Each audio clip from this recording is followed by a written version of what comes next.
Hi guys, Luke from Lucas Cars, and today we're back with another episode of the scale build series. We've had some of the transmission parts come in today. Not this car that we're working on, unfortunately, but it's just sort of a bit of a demonstration of some of the other stuff I've done. If you're interested and want to see anything like that, I could do videos on them. If not, then we'll move on to the build. So we had this is sort of the main bit of the build as such, in a way. So we've got the transmission bits that have come in today. I don't know how you say that brand, to be honest, but you can read it. There you go. These are all off eBay. I can't remember. I think it was. I can't remember. I think it might have been about £60ish for the full set of these bits. So you got the main bit that mounts your motor up front, and then sort of Driveshaft takes that down to your centre transmission bit, which divides it to the two axles. If they're the right terms, I don't know, but it doesn't really matter. Yeah, so I haven't seen anyone install one of these or done a video on it on YouTube, to be fair. There probably is, but I haven't come across it. So it's going to be a case of figuring it out as we go. So it's not necessarily going to be a tutorial, but in a way it is, because I'll be installing it, so you get to see how it's installed. But it's not going to be a, this is how you do it. It's going to be, oh, that's how you do it, if you get me. Right, let's get the truck on the table and start taking it to bits. Just so you know what the idea is today of how we get the transmission in. This is the truck currently, so it is basically everything's in it that it's needed to run. The electronics aren't glued down because I don't want to glue them down, so I've got to move them in terms of that. So basically we've got to take this spon out here, we'll take the battery tray out and the servo mount, and then that's kind of it, to be fair. I don't know where all the screws are for it, but it's basically self-explanatory, I think. I believe it's just the two under there, and then there'll be some on the sides that hold all them sort of mounts in, but we'll sort of get to it, we'll get it out. I'll start taking that all out now, and then I'll come back to you once I've done that. We've loosened, I think, all the bolts that we need to get the main transmission out. As you can see, I've already taken that one out. This bit now also comes out. I think I might have to undo those bolts there though to get the wires out for the servo. But it's pretty basic, to be fair. There's just bolts all alongside the chassis. Just undo all them. Basically releases this, does release the suspension as well, but that's not a big issue. Transmission, there's 4 bolts under the skid plate. That comes straight out. Driveshaft slide out. There's 2 little grub screws on each side. Just undo them. Driveshaft slide off. It's not too hard, it's just a lot of screws to undo. This all just looks a bit mental now. It's all just not connected. Let me just get the servo wires out. Might have to take that whole side bit off. We've got all the bits out that we need to get out. It basically took quite a while to undo them 2 bolts and then put the panel bar back on. So struggling with that one, but we've sorted that now. Basically because that traps in the servo wire along that crease there. So you have to undo them bolts to then be able to get the wire out, but we've took all that bit out now. So that bit is just there, if you're interested in what that looks like. I had to undo the servo, obviously, because it was all attached to the front bit as well. We won't be reusing that, it'll only just be that servo that we'll be having out of there. This bit we're going to sort of leave floating about for now, same with the actual servo bit as well, because I haven't actually got the mount come in yet, because I got that from a different supplier, so it's all going to come in at some point, all these different bits. The rest of this can all stay in. I've just got screws everywhere now.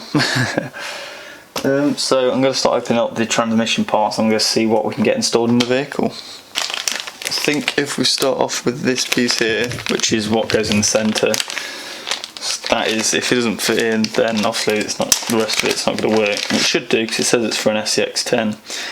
If that's for the first or the second one, I'm not sure. Just got to figure out which way it all goes around, because there's no instructions again with half this stuff that you get from eBay, but it's not a massive issue as such. It is quite a nice all metal sort of feel though. Obviously that'll be the one that comes down from the motor, and then that'll ought to go that way.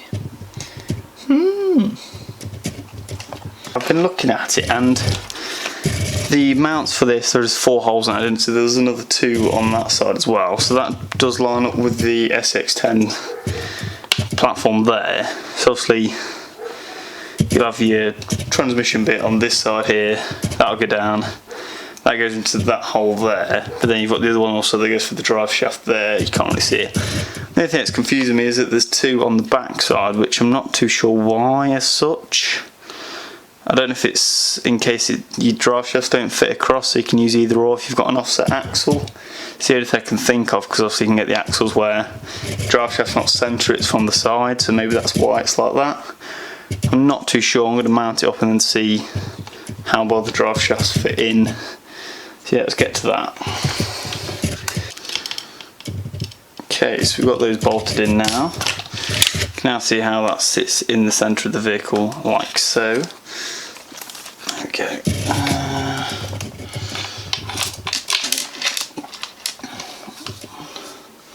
I think the next thing we're going to try and do, we'll just mock up the drive shafts quickly. I know the front one fits, but just check the rear one.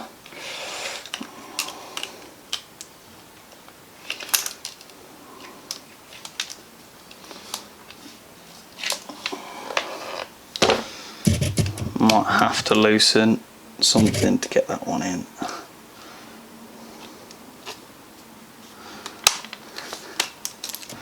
And it's going to go in.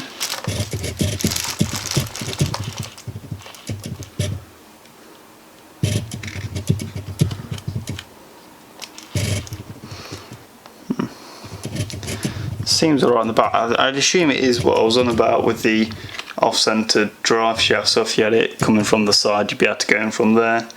I'm going to leave it like that, see how it drives and everything when we've got to that bit, and it should be okay. Let's put the grub screw in for that bit so we don't lose the little metal bit. Actual transmission now, which is this bit here. Like I said, I've not seen anyone else install these, so I'm not too sure exactly what I'm doing, but I have a general idea just from pictures that I've seen from the seller and so forth. So that's that. It's quite a basic thing, to be fair. You can see in the little hole there's all the little spur gears, maybe ish. You might be able to see, you might not. But yeah, there's a little spur gears in a 3, which obviously connects to the one with the motor's got on it. Not too sure how we connect the motor as of yet. It might just slide straight in. I think we'll do that first before I actually start trying to mount it in the vehicle, because I don't want to try and have any issues with getting the motor in before that is actually in. Okay, so we've got the motor out. I think to mount it we need to undo these 2 bolts here so we can get into that main bit there. So I can't see how she'd really mount it. I'd assume you bolt it onto this plate here, but you can't do that from this side. Could be wrong, but we'll find out. Taken both bolts off from that one now, we can just pull that out, and that's what that looks like inside of there, if you're interested. So I want to put that gently down. I don't know if that will move around if I balance it wrong. So I believe we just basically mount this on like that, and then we'll just shove some screws through and it should be okay. So like that. I've just been looking at mounting the motor in, and I was trying to get the spur gear to fit in, and it wasn't fitting in that gap between the 3 spurs, or whatever you want to call them, drive bits in there. And I was like, oh, I need to find a new spur gear then. I think they're called spur gears, could be wrong. I'm on about these bits anyway. Turns out I actually get one in the pack that fits into that gap, but I was just being stupid and didn't actually acknowledge that one as such. So yeah, the one that I was trying to fit in was like way too big. So luckily you do get one in the pack. That means you can install it in. We've got the new spur on there, so we've just got to mount this plate on that goes this way onto there. And you basically just line up the holes. Sits a bit weirdly, to be fair.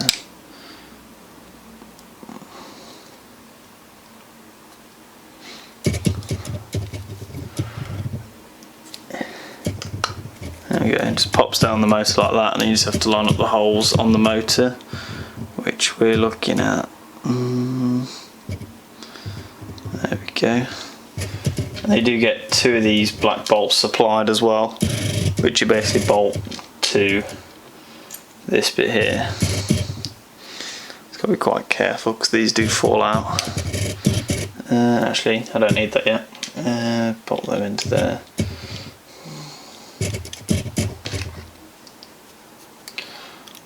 So now we're on to connecting this piece up.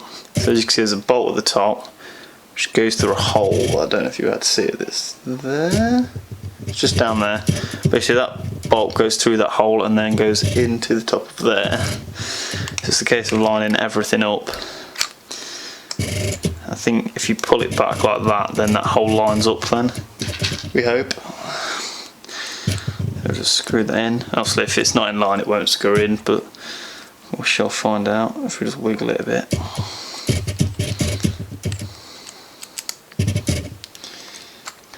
It's just going to be a case of trying to figure out how it mounts in. It should just line up with the existing holes, but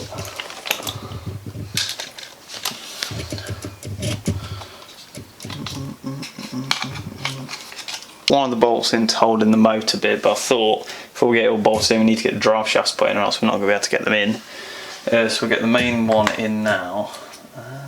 Sort of fall into a bit. Drive shaft in, it's a bit tedious there, trying to just get the drive shaft into the right area so you can squeeze it in. Now, so we've got the other one that also comes with the kit as well, which is like the only metal drive shaft that we've apparently got.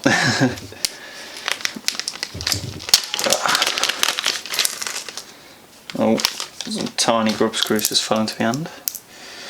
It's just the same general thing, to be fair.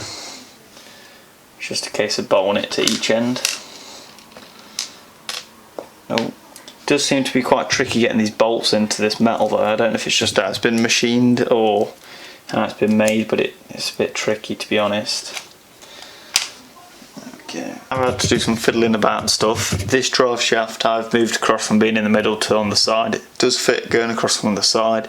So the axle thing I was on about earlier might be wrong, might be right, might be... I'm not too sure, to be fair. Basically it wasn't rolling at all because that drives it the opposite direction to what that one spins. Which so obviously the wheels wouldn't turn because of how that transmission set up basically. I have fiddled around with the pinion as well up front because I think that was hitting, set it too far forward because it basically wasn't allowing me again to let it do that. There is quite a bit of friction in there, so I think I do need to grease it up, but for now, just getting it all together, it's not too bad, to be fair. So yeah, it's a bit of a tedious progress with it, to be fair. It's a bit dodgy. I had to put some different bolts on the sides because for the transmission, the ones that had been drilled in weren't great, so I've had to basically rethread some new ones into it just to get the suspension mounted up. We will have a servo mount which will sit on the front, just in front of the motor. Battery mounting, not too sure where that will go yet. Potentially could have these on the sides or just at the back, like the old traditional style of doing it. Something I do want to try though is our motor that we built in last episode, is how that fits on. It isn't designed for this transmission, but I feel like we might be able to get it on somehow. It sits okay actually. There isn't really anywhere to mount it to as such. There is screws on either side. We might be able to get some through, to be fair. Just try and find some really thin, long screws. So I've got the bumper back on. I did drill 2 holes to get a bit bigger to try and mount the motor to the transmission, but because they're not from the same sort of paper that make each other's, like the motor or the transmission, it doesn't fit together, unfortunately. It does sort of hold in the gap, to be fair. It does wobble a little bit, but the bumper holds it in. Probably will be looking at making a mount to actually hold that in at the moment or at some point. So between this and next episode I should hopefully have something done for that. But yeah, that sort of concludes most of today's episode in terms of getting the transmission in. Obviously all the electronics aren't in, but I'll just sort of figure all that out. It's not a massive thing as such because the AC can just sit on there. Battery will sit rather on that side or at the back. Wires will just go down there. Servo, I've got the mount coming, which will be up front, which will basically take the bumper off. The mount sits there. Servo basically just takes the arm from there. Still does what it used to do from just a slightly different position. The bumper still be able to mount back onto that bracket as well. So just a recap of what we've done today. So we had the old XLS-X10 transmission was there, 4 bolts on there, bolts along the side, servo wires out. Got all the front plastics out, which was this bit here, which was basically mounted in like that. The only thing we'll need off that is the servo. The rest of that's all sort of put it to one side, might use it for spares or I don't know, something. The new transmission, so that's the transfer case, the metal driveline to the transmission, and then we've mounted the scale motor as well, kind of mounted it, it's not fully in. But yeah, hopefully next episode it'll rather be adding some sort of finishing touches, getting the electronics in, servo mount hopefully. We have got the body on the way as well, so if that comes beforehand it will be mounting the body up, sort of cutting it to shape bumper wise and sort of getting that mounted as well, so that should be quite an interesting episode. Hopefully you've enjoyed today. It's not been super technical in terms of how to do it, I've not really known what I was doing until I was doing it, it's sort of a learning as I go type of thing, but hopefully you've enjoyed today's episode. If you have, make sure you like and subscribe for future videos.